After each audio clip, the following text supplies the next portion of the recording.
Hey, what's up? What's up, guys? This is Trevor Beckman. You are watching Sideline Bay Area Sports Talk. Hit the like, hit the subscribe. I need you guys out there to keep supporting me, and I'll keep making the videos. Today, we're talking about Brandon Aijuk and his free agency saga as it continues. So, the latest news is that Brandon Aijuk wants the Niners to pay him exactly what the Pittsburgh Steelers are willing to pay him or trade him. And that's the ultimatum he's giving the Niners. This is hilarious, guys, because like I've been saying for the last week or so, Brandon Aijuk has no leverage for this trade at all. He basically is on a rookie contract with a 5th-year option. That means the Niners can kick the can down the road, and they can even franchise tag him next year if they really want to go about it that way. So I'm not really sure how this ultimatum is going to help Brandon Aijuk get a deal done with the 49ers. It sounds like, from what I've been reading, that the Niners do want to work out a deal with Brandon Aijuk, get it done, and get the season going with their star wide receiver.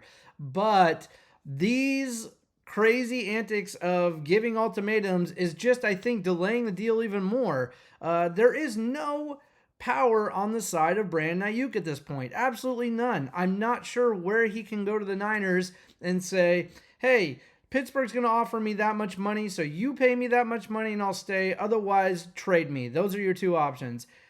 That's hilarious. There's more than two options. There's actually a few. Like, hey, we don't have to pay you anything right now, and we can franchise tag you next year, and we'll talk about maybe an extension after that next year if you want to stay. If not, because you're disgruntled and you didn't get paid for the last 2 years, I guess you can go. There are a few different options for the Niners. So, again, this is kind of just crazy to hear these power plays that Brandon Aijuk is trying to pull to get more money out of the Niners.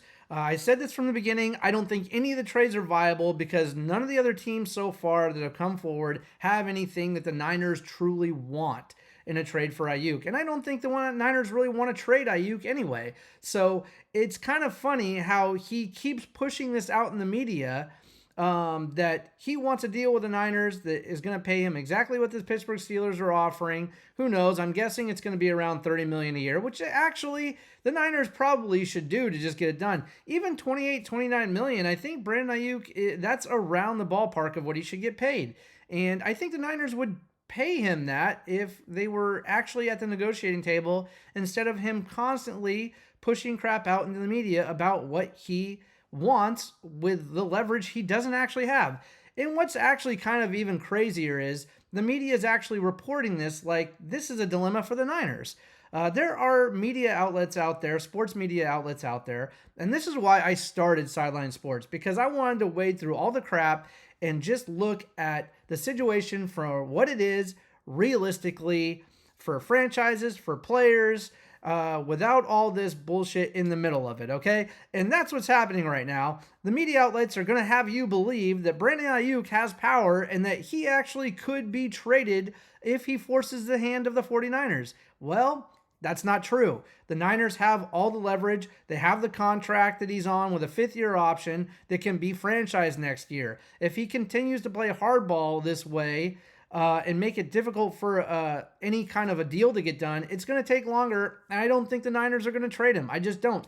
He's a great wide receiver, and he should be a 49er. I think all parties involved believe that, but I think the way he's going about trying to get a deal done is kind of unconventional, kind of immature, and I'm not sure why his agent, whoever it is that's trying to push for a deal, is going about it in this process. It doesn't make any sense.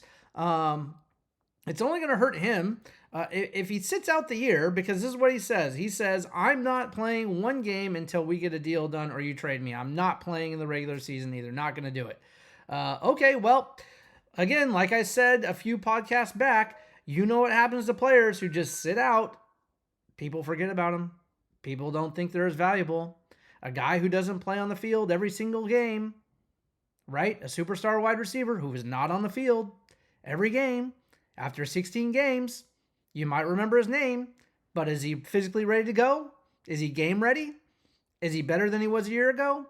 No, because your body loses that experience, that deterioration, that muscle, everything that you have that makes you the tough, experienced player. Those are games that you're playing that keep you in that kind of shape. Number one example, look at Deshaun Watson. Deshaun Watson went through some trouble, ended up off the Texans onto Cleveland, right? Has he played very well? And he was one of the best quarterbacks in the league. And I challenge anybody to tell me different. His numbers were amazing. He didn't win a lot because he was a Texan, but he was a top 3 quarterback in the league. He was awesome. Who remembers him? Who's talking about him? Nobody's talking about him anymore, guys. And that was about a year and a half, I think. Sit on the sidelines for a year, don't play, and then get franchise tagged because you were a difficult person. Wait another year, and all of a sudden, you're not a $30 million player anymore. You're a guy that is going to get half of that if you're lucky, and you can still play at the level you played at when you were asking for the $30 million, $32 million contract. I'm not saying that he doesn't deserve a big contract. He's asking for wide receiver money as a number 1 wide receiver, a top number 1 wide receiver in the league. He's a number 1 wide receiver on a team. Yes. Is he a top 1 to 2 wide receiver in the league? I can name 2 to 3 wide receivers without even thinking about it that are better than Brandon Aijuk. And he wants those guys type of money. No, it doesn't work like that. He is worth, I believe, 28 to 30 million. 30 million being the very max, highest amount that he should be paid. Anything more than that is just, it's too much. And the Niners don't have to pay it. I think 28 million is what the Niners should offer. 29 million. Split it down the middle. If he wants 30, the Niners are offering 28, give him 29 and call it a day. But if he's out there, and I don't know the number he's actually asking for, we don't know what the number is the Steelers are offering, if the trade goes through, by the way, which it's not going to because the Steelers don't have anything the Niners want. They truly don't. So, yeah, what's that number? I don't know. I think in my mind, 30 million is what they're probably going to offer, Aijuk when he becomes a Steeler, if he becomes a Steeler. Maybe the Niners are willing to go there. I don't know, but I know the Niners are trying to get to the table and get this done sooner. There is more of a sense of urgency to just get the circus over with and get the guy signed one way or the other. I don't know. I don't have a crystal ball. 29 million sounds good. 29 million sounds right in the right range of what he should be offered and what he should sign a deal for. So, yeah, let's see where this circus goes to. The sagas will continue. I don't see it ending today, but hey, who knows? We're going to follow this closely on a, I don't know about daily basis, but whenever I hear news, I'll bring it up and I'll get on the channel and I'll talk about it. Otherwise, we're going to talk about other players on the Niners or other sports as well. I'm going to be on here every day. I said 3 times a week when I started this channel, but I'm loving it. And I'm going to be doing a video probably every single day, maybe multiple times a day, depending on what's going on.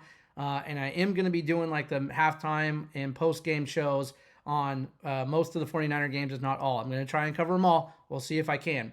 But more on Brandon Aijuk later. But again, I still feel it's all smoke and mirrors. It's all coming from Ayuk's side of the camp, and he's trying to get the Niners to sign the deal. Why did he not go to the Patriots? The Patriots, I believe, offered $32 million. He said, no, you don't have a good quarterback, you don't have a good team, and I want to win. So then he went to the Browns and said, nah, I don't want to play for the Browns. I don't like that situation either. So now it's the Steelers. He wants to be a Steeler. No, he just wants to be a Niner and get paid, guys. Don't believe the hype. Don't believe all the crap that you're hearing in the media about Brandon Aijuk wanting to be on another team. He doesn't. He wants to be a 49er, and he wants to get paid to be a 49er what he feels he's worth. And that's what this whole thing is coming down to. Before the first game of the season, I think that the deal gets done with the Niners. I could be wrong. Maybe he will get traded.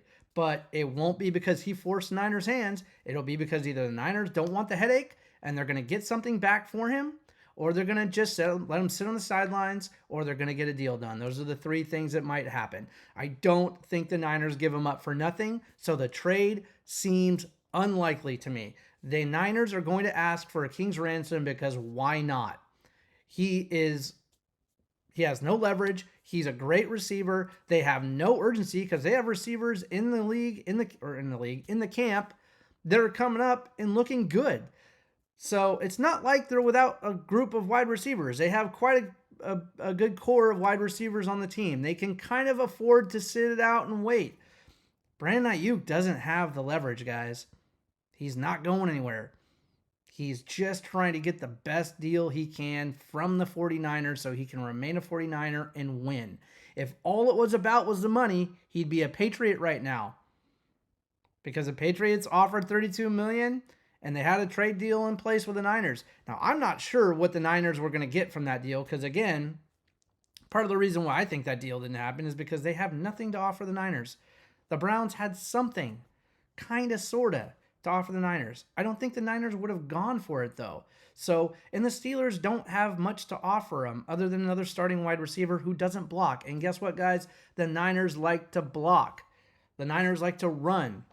We got Christian McCaffrey running the ball all the time. We got players that need to be able to block. If you're a wide receiver, it don't matter. You need to be able to block a little bit.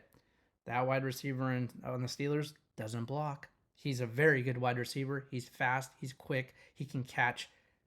Great wide receiver. It might be worth it if you get him and a draft pick, something. I don't think that's being offered by the Steelers. Otherwise, I think the trade maybe would have gotten done. Maybe. But if that guy's not available, no deal's getting done, which means Brandon Aijuk will be a 49er one way or the other, whether he plays or whether he sits down on the bench and cries about his contract for the rest of the season, which, again, any smart player, and some of them aren't, some of them are pretty stupid, sit it out and try and force the hand. But at the end of the day, if you believe in yourself and you are as good as you appear to be, you got to play and you got to show that you're going to be there and be a team player and play on the contract you signed and get the money later, because the season isn't that long. We all work years to get a raise. The season, 6 months, and you're looking at talking about another contractor getting traded. If you play well, your value stays up. You sit on the bench, your value goes down. It's just that simple, guys. It's just that simple. I don't think he's going to sit out. I think it's a threat that is empty, makes no sense, and there's no leverage on his side. Brandon Aijuk is a great player who never complains, comes to work all the time, and just works hard and makes stuff happen. Up until now. So, none of that matters if you're going to try and be a diva and try and force the hand of the 49ers to pay you more than you're worth. It's just not going to work out that way. Nobody remembers what you did last year or the year before when, in this moment, you're being a diva and you're asking for more money than you're worth. And not only are you asking for more money than you're worth, you're causing problems for the team and the media. That's it. So let's see where it goes. I think the deal gets done for less than he actually is asking, maybe a little more than the Niners want to pay. He's asking 32 million, I believe. 29, 30 max. 29 sounds like a great number to sign Aijuk. Let's see what happens. That's my prediction. $29 million gets signed with the Niners at some point. We'll see how it goes. See you in the next one, guys. Remember to hit the like, hit the subscribe. I enjoy everything that I'm doing right now, and I appreciate all your support. I'm going to keep going. Please subscribe and let me get those numbers up and keep the channel going. See you in the next one. Oh, and one more thing I forgot. So I've been thinking about a catchphrase or something to say at the end of every channel, at the end of every video.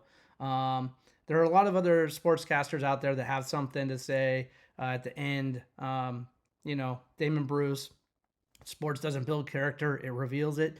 Totally true, totally awesome. So I think mine's going to be hard work beats talent when talent doesn't work. Remember that, and I'll see you in the next one.